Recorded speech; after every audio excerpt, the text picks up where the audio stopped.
Caitlin, it's great to see you. Thanks for joining us this morning. Yeah, thanks for having me. 2025 was certainly an up and down year in terms of markets, the economy, but clearly affordability is an issue for so many Americans. I know you captured a lot of this data, you and the team, I should say, captured a lot of this data in terms of consumer preferences.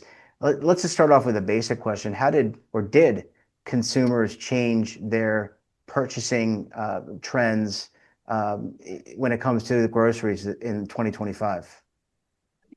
Yeah, good question. So we know over several years in data and research that top of consumers' purchasing behaviors and minds is taste and affordability. So regardless of what's going on in the environment, affordability is always up there when the consumers are making their decisions at the grocery store. Specifically in December, we asked them some questions about, what are you looking to change or what did you change over your 2025 shopping experience.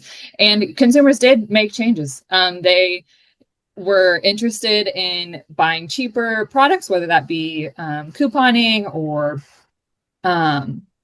finding deals, switching to generic products. A large percentage of consumers made impacts or changes to their shopping behavior in 2025.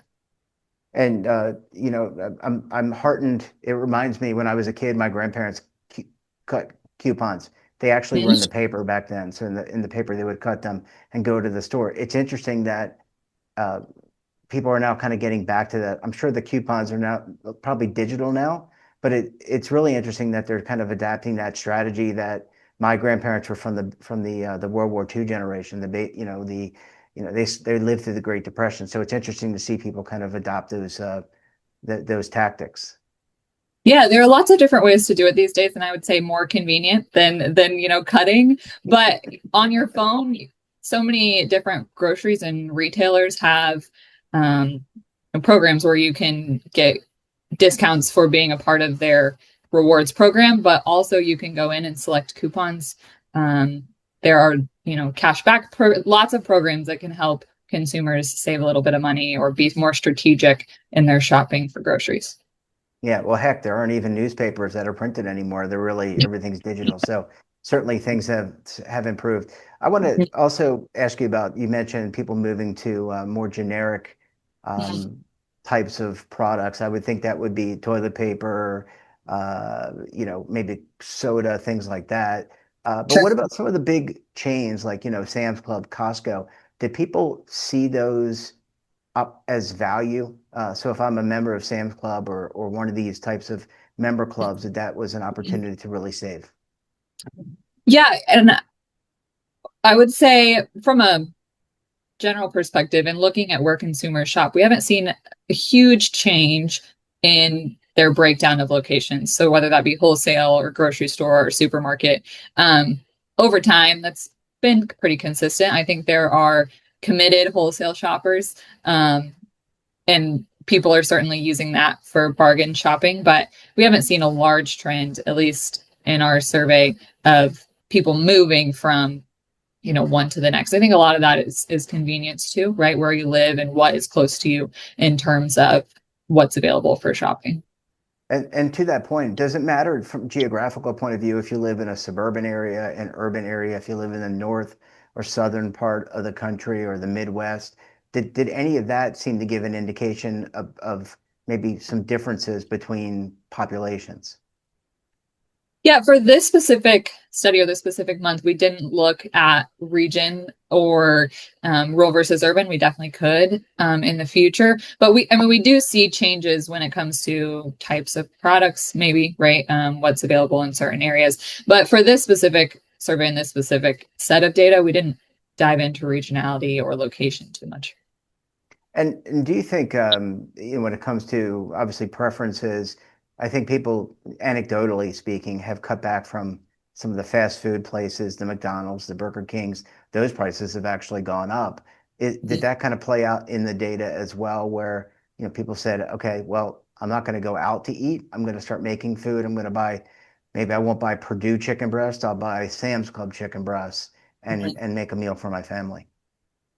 Yeah, a little bit. Our expenditure from food at home, so food that you're purchasing at the grocery store, and then food away from home has been pretty consistent. We report that every month.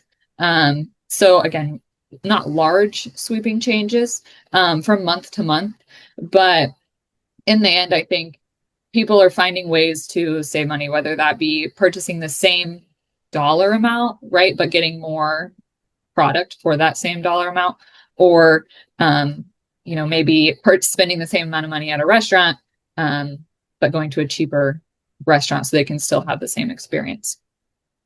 So looking out into 2026, and I don't want to ask you to be, pull out your crystal ball, but can you talk a little bit about the study and what you will be looking at, this month and the month of January? Well, actually, by the time this airs, it'll be February. So the month of February, March, April. I mean, what are you going to be tracking? How do you track that against, CPI, or do you look at the CPI to see if there's a correlation?